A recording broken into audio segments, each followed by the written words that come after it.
Welcome, everybody, to the Hey Bellingham podcast. It's a podcast about all things Bellingham. Each episode, we chat with local business owners, artists, musicians, and other community members to learn about their stories and what makes Bellingham so special. We are also sharing tips on where to eat, drink, and play in our beautiful city. Whether you're a longtime resident or visiting, Hey Bellingham is the perfect way to get to know your community. So sit back, relax, and enjoy listening to Hey Bellingham. Today, we're really excited to have our guest, Andrew Shelton. And Andrew is a friend of Cheung and I's, and he is a fantastic real estate agent. We're going to dive into his history, how he got to what he's doing, and learn a bunch about him and also about the industry. He's always full of insights and wisdom to share with our listeners. So he says he came over to real estate from the commercial fishing and charity fundraising worlds. What an interesting combo. We'll have to talk a little bit about that. Those two jobs drive his two main visions: to be the best and most sought after home marketing agent in town and make his business a source of support for the community and its nonprofits. So Andrew, welcome to the Hey Bellingham show. Yeah, thanks, fellas. Thank you for having me. It's great. I appreciate it. So, okay, it's kind of odd. Commercial fishing and charity fundraising, people don't usually equate those two. To tell us a little bit about that. Yeah, I did both of them seasonally. So charity fundraising, I was a street charity fundraiser, just stood out in the street in Seattle or Chicago. A lot of foot traffic in the summers, so it was more productive. And then fishing, commercial fishing, there was all different types of fish for different seasons. So, crab, catching snow crab was in the dead of winter. Pacific cod was in the fall. Sockeye salmon were in the middle of summer. Chum salmon were in the late summer. So I kind of was able to stitch together different weave in and out of those two jobs based on what fishery I was in and which cities needed good fundraisers for the company. I worked for a for-profit fundraising company that contracted with a big international nonprofit. A for-profit fundraising company. That sounds kind of funny to me for some reason. I only had to explain it to like a million people. Right. Standing out there on the street. Okay, so tell us the myths about fishing that we have wrong, that us lay people that don't know anything about that world. Yeah. What are we confused about? Yep. So, deadliest catch, of course, is the common reference point for that's the masses know the most about fishing via that show. The myth, the key myth is that the fishermen don't actually fight as much as the producers of Deadliest Catch say they do. Like the danger on the deck of the boat, it's bad. The cameraman on that show captured, people getting washed across the deck, and that happened to me, and it's definitely real. I discovered though that the producers on the show, I was never on the show. P.S. Thank heavens. The captain of my boat said no, because it's a hassle to have the crew just stuck. The job's hard enough without landlubbers, jamming up the works. But yeah, the producers, I guess, would tell the other crew, "Hey, we're not telling you to fight, but if you did get in, scraps with the other crew, like we're not. That's okay." So they did, like any reality television, they tried to push a narrative of, these rough-hewn fishers were just always scrapping. So yeah, so that the key myth is like there are a lot of boats where everyone just gets along and takes a deep breath if they feel like they're about to pop off at one of their crew. But there are times when you're just so fatigued, that your attitude and ego just people kind of their egos start bouncing off each other. But you're out there catching fish, you're out in the middle of the ocean, you got to patch it up, get back to work. So did you start doing that in Seattle, or did you do that when you moved to Bellingham? Oh, I did it for 10 years, right? I dropped out of college in the upper Midwest, wasn't having a very good time, and just went straight from last day at school. 3 weeks later, I was lying on my back in a boatyard in Alaska, cutting rotting fiberglass out of the keel of a boat with a Sawzall that they had run the boat up on the beach and stove the keel in the year before. So my first job was just a white painter suit and protection with just rotting fiberglass just raining right down onto my face. Wow. But yeah, so that started Cheung. I did 10 years. Every summer I worked I worked for 10 years doing summer sockeye salmon in Bristol Bay. I did 10 seasons over about 14 years. A couple other, I took summers off a few times to fundraise for the nonprofit. So Nice. So, So how did you make the switch from commercial fishing over to real estate? I'm gonna give you the PG rated version for the public consumption on the podcast. But I'm a Northwestie. I'm a diehard skier. So Mount Baker is the stuff of legend to us, and so we had come to Bellingham 100 times to recreate, ski, and swim and have fun. And my best friend lived here, and I did get in a bit of a scrap cod fishing in the Bering Sea in the fall, and I was visiting. I flew back to Seattle to take a break from Dutch Harbor, and I was visiting my best buddy, and we ended up. I said, "Hey, let's go have fun. I need to blow some steam." And so we were out, out in the town, and his friend in real estate offered me a job, and we were just chatting, and I told him that I had been a charity fundraiser, which is definitely requires a lot of extrovert type personality, and he offered me a job, and I was a little banged up, and I said, "Hey, Joe, just so you know, look at my face. Like these are injuries from fighting. I am, I'm not the super polished. I'm not like your classic pinstripe suit, Porsche driving realtor." And he said, "Okay," he didn't care. And so I interviewed with him a couple times, and then did a couple more fishing contracts to get, some seed money to start the real estate business, and the rest is history. Awesome. Yeah. So would you say are the translatable lessons from fishing and raising funds to real estate that just other people don't understand, that are at your advantage, that you have because you've gotten those experiences? Yeah. In terms of the Bering Sea and just fishing in general, like if you don't do your job, it can really hurt people. Like people can actually die. I was a salmon boat captain, and I made a couple of mistakes, and my crew almost got hurt, and I was mortified. It haunts me still. I could have, one of my crew could have had an eye patch for the rest of their life. I won't get into the nitty gritty, but real estate, people don't understand that, when you're hiring a realtor to sell your biggest asset, there's a lot of gravity to that. And that's the most valuable thing you own. If they're lazy or they cut corners, they just don't work as hard as they could, the client will really get hurt, and they'll never know. When people mess up in the Bering Sea, somebody gets crushed by a big 1,000-pound pot and they get hurt. It's the frustrating thing about real estate is, if a buyer's agent doesn't fight hard enough to get their buyer the lowest price, or if they don't fight hard enough to get their seller the highest price, the client often is not keyed in on that. And so I just bring the same gravity of these are these people's lives. I need to work as hard as I can and leave no stone unturned to get it done for them. The fundraising side was you just trust the world. You just put out as much love and energy and effort as you can, and just have the faith that it will come back around. I would stop someone on the street and I'd say, "Hey, please sponsor a poor kid. You're going to donate $20 a month, and that kid will get school books and supplemental food, and we'll help their parents learn to cook, and we'll get them to the doctor." And people would say, my car's in the shop and I can't do that. And it was just so easy to be so mad and just judgmental and self-righteous. But you kept a smile on your face, just kept it chipper. And when you did that, when you're in that just high frequency, just good vibrations, just trust in the world, you get a bunch of donors. People will just walk up to me and say, "Hey, here's my debit card. I've seen you out here 1,000 times. I've seen people push you. I've seen people spit on you." And you just were like, "Okay." And I just was like, "What the hell is that guy doing?" And I went and looked up your charity, and it sounds good. And I know that you get paid. You can get bonuses based on how many people you sign up. I'm here to help you, and I'm going to sponsor a kid.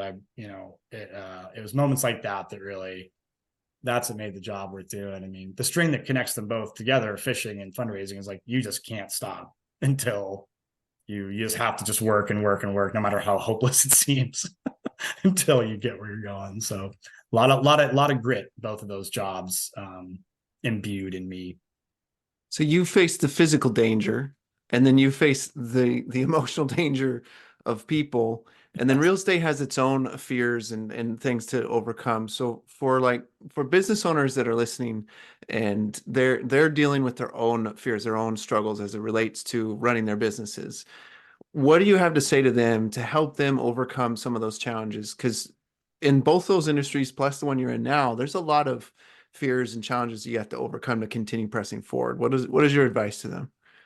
Just it's kind of like the serenity prayer for Alcoholics Anonymous. Work on the things you can't control.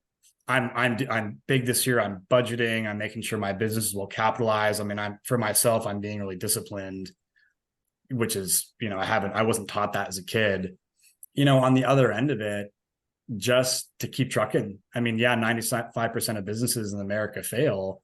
The 5%, those are people who just had the grit after a down year and COVID to just say, you know what, I'm going to call my cousin. I'm going to raise $50,000 and I believe in myself. And I'm going to keep this business floating until, I know that I can do it like that. That is the attitude that got me through COVID.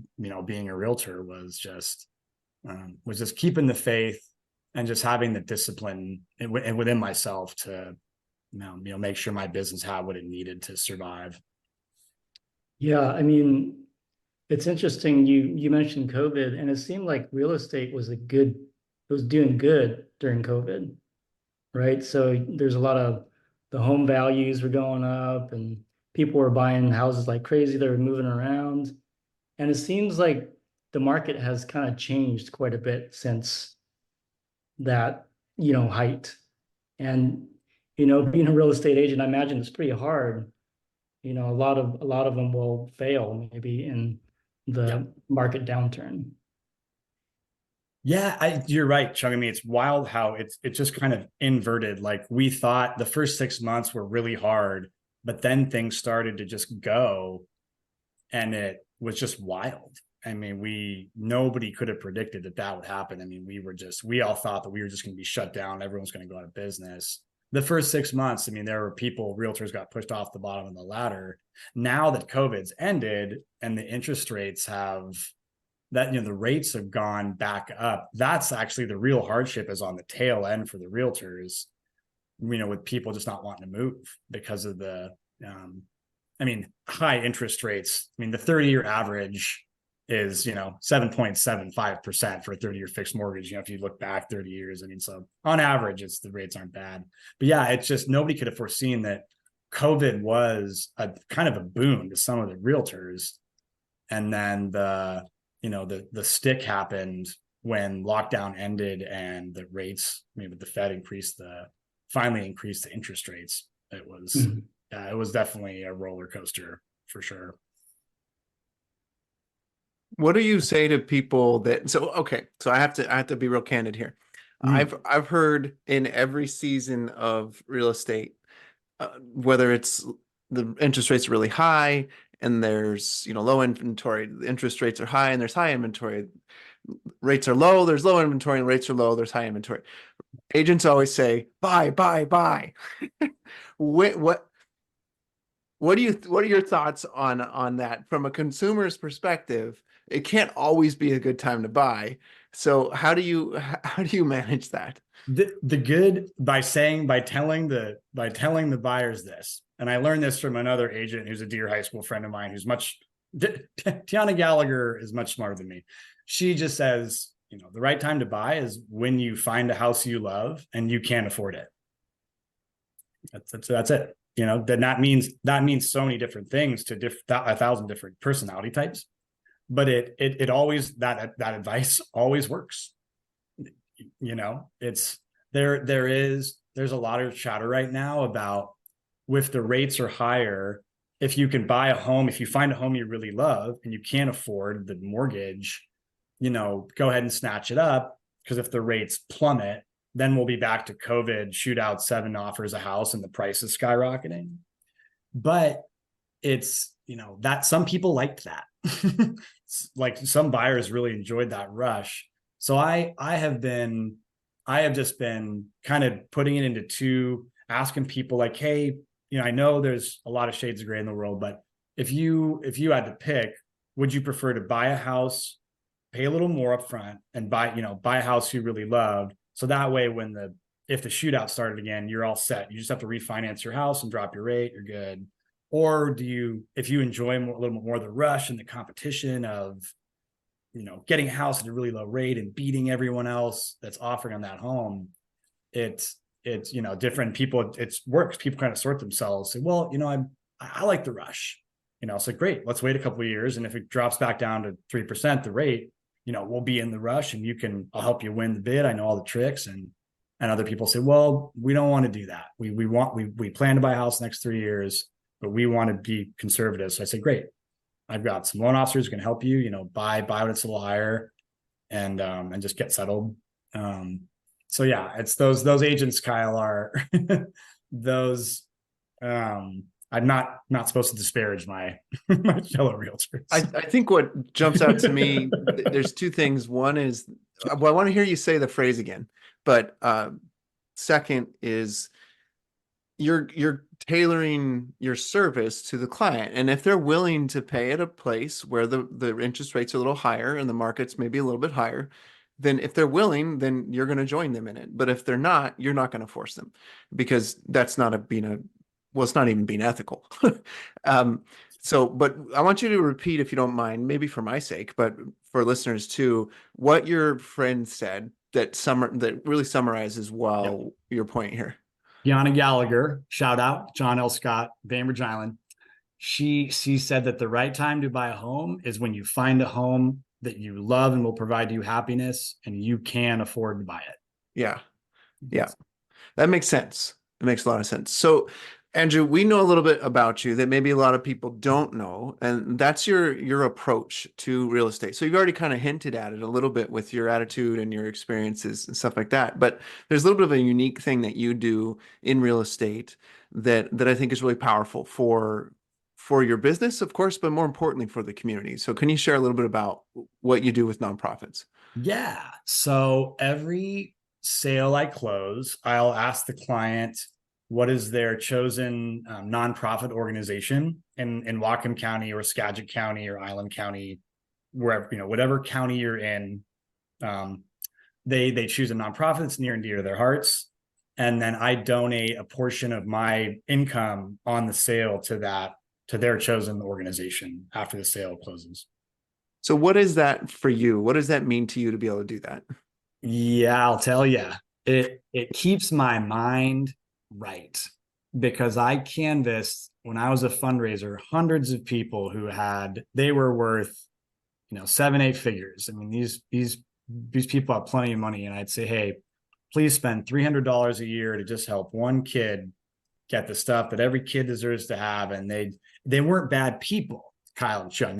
They were scared. They said, I can't, I can't do that. I've got all these things. And it was just heartbreaking. I mean, it's these people had all the money in the world, but they're robbing themselves of the happiness, of helping another person. Like, I'm sorry to be an ad, but like, child sponsorship is 1-to-1. I mean, I wrote the kids I helped, and they gave me advice about dating, like it just, like I had a sponsor little boy when he was 17. I said, oh, I just broke up with my girlfriend. And he said, oh, Andrew, you're going to do great. Like, I mean, I saw so many people whose minds were just broken. They were just on that money. They're just on the hamster wheel. Like they were just, they bought a Lexus, and the hamster wheel got a little bigger and shinier, and they were going to spend their whole lives, just running and stressing. And I just, the giving back donation, it helps my community.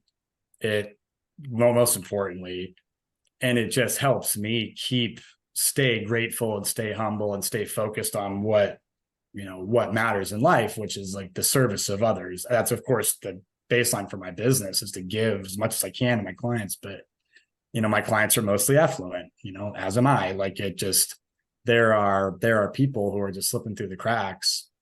And Whatcom County, Skagit County, these are lovely places, but they're to keep them vibrant. Everyone's got to pitch in and help when you can. So yeah, just, every meal I have, every shower, every time I go to the doctor, I'm just fired up. I'm like, I have the basic human rights. I mean, this is awesome. Like, you won't catch me having a bad day as long as I have, my basic needs taking care of that, doing that job for, for 7 years, just, I have a permanent attitude of gratitude just baked in that really helps me, when the real estate market was in question, during the beginning of COVID, I just went, I'm going to be fine.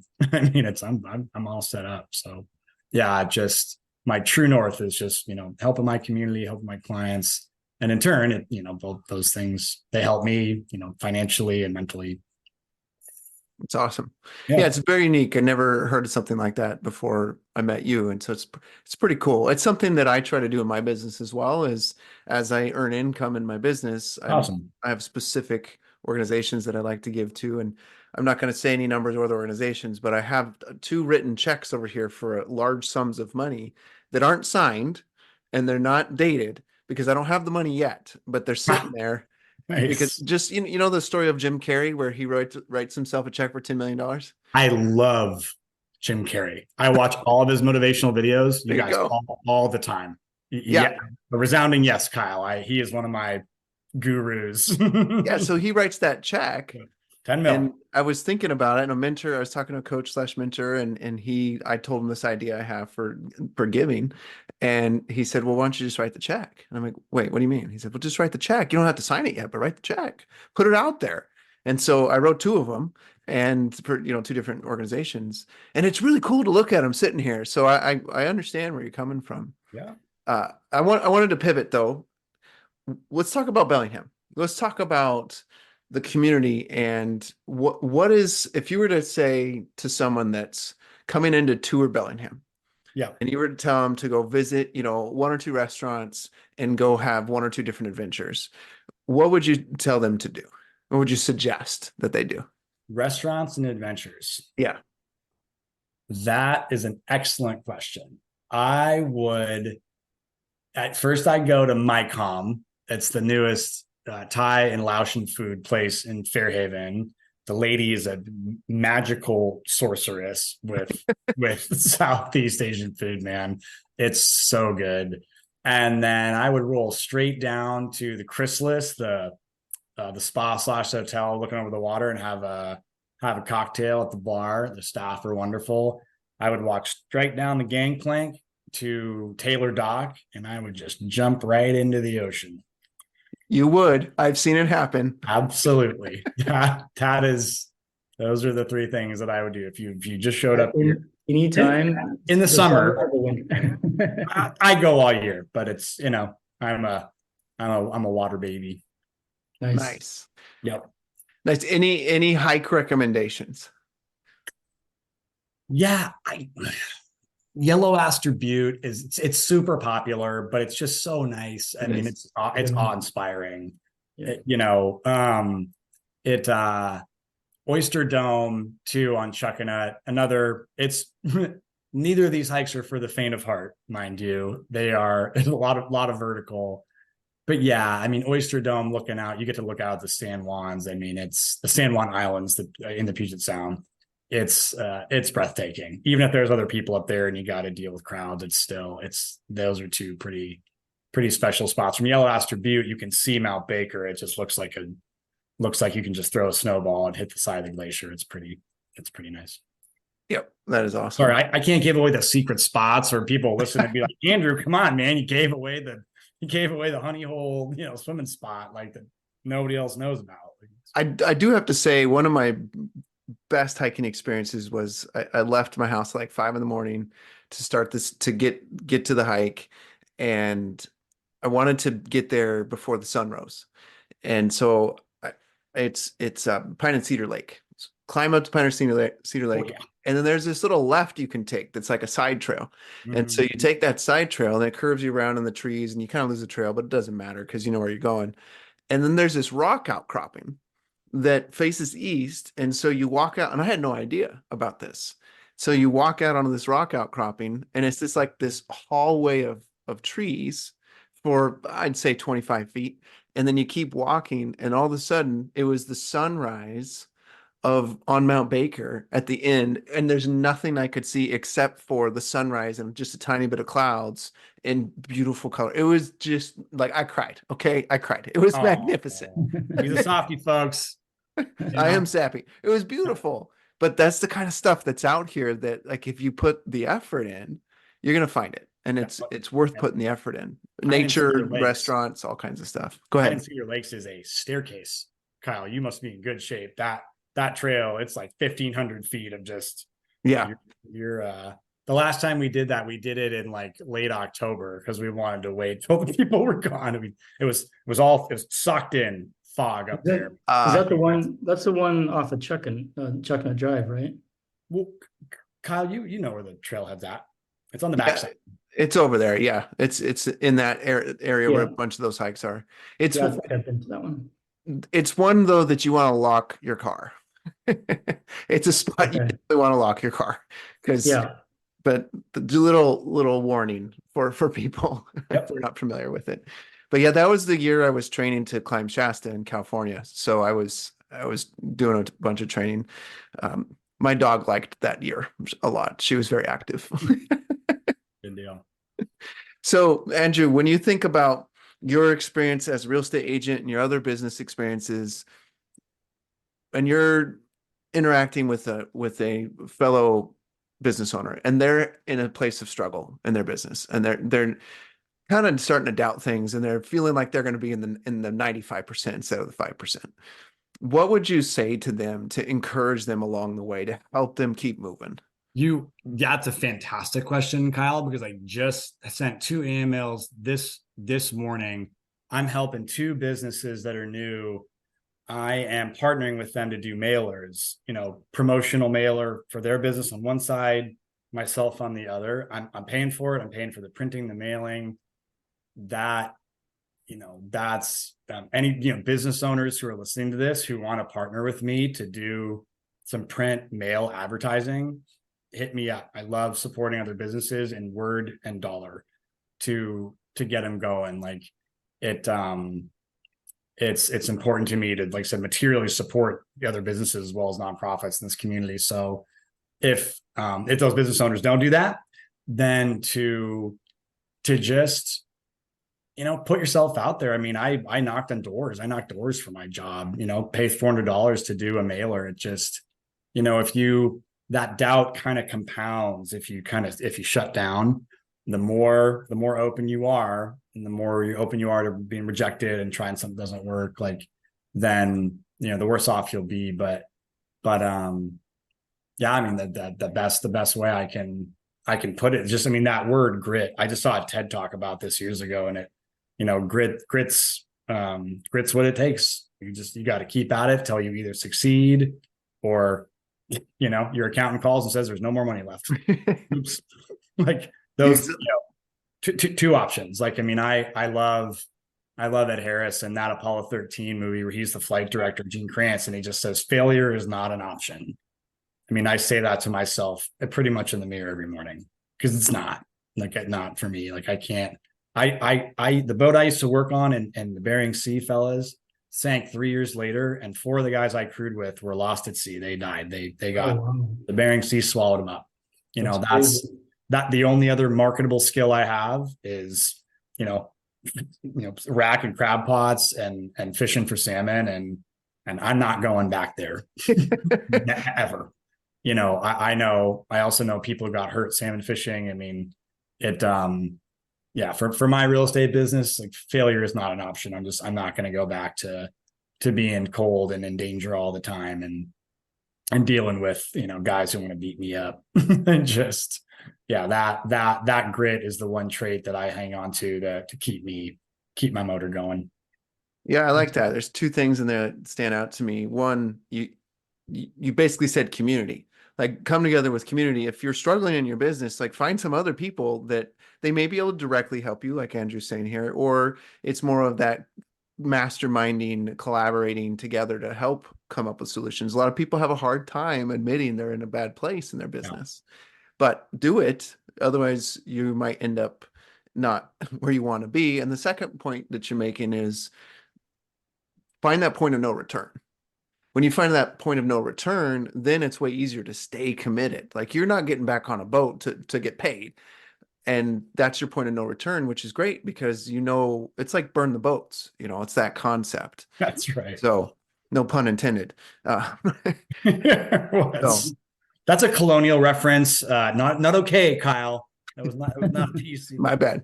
My bad. But I think that's how business is. You gotta, you know, you have to fight and not give up, right? Because there's a lot of businesses that fail within their first 1 or 2 years.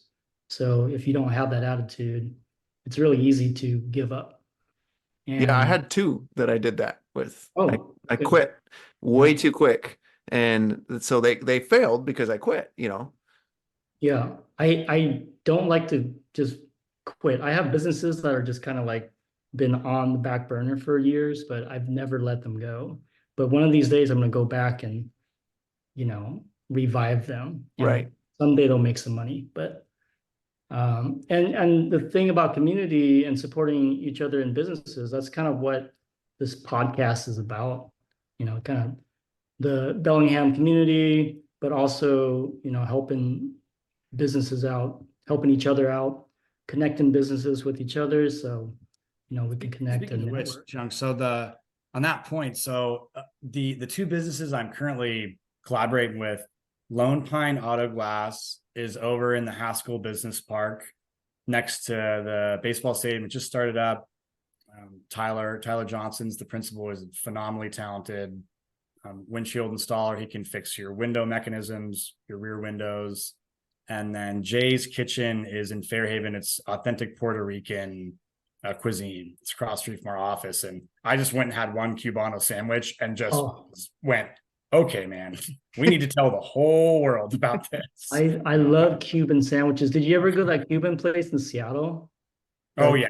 With Paseos, where the line is Paseos, the yes. line is like 7 blocks Oh my every. God, that place was yeah. so good. Never forget it, man. Yeah. I'll have to try one of these sandwiches in Fairhaven because first of all, I'm hungry, so you're not being very nice to me, Andrew. Like that sounds delicious. Yeah, no, Jay, I mean, it's like traditional family recipes. Like Jay has Puerto Rican ancestry, and yeah, it's the real deal. So I'll be creating mailers with content from those two companies and sending it out to, email has just become so saturated. When someone gets something in the mail that they can see and feel and read, it seems to be pretty impactful. So awesome. Well, Andrew, thank you so much for being on the Hey Bellingham show. We really appreciate it. Any final words for the listeners? How can they get a hold of you and connect with you? They can look me up at www.andrewsheltonhomes.com. The one thing I want them to know, the public to know, is that there is a better way to market your house.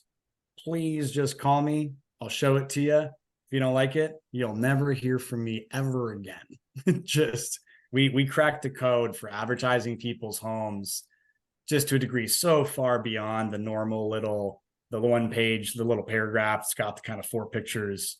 You, Mr. and Mrs. Client, deserve better than that little flyer to sell your most valuable asset, right? And like I said, when I worked in the Bering Sea, your game was on point, or people got hurt. Like if you don't market your house properly, you can get hurt and hitting the wallet. So yeah, so please reach out to me. My Instagram is Giving Back Bellingham, reflection of the nonprofit support. So awesome. Yeah. So, was there an offer you wanted to, share with our audience about?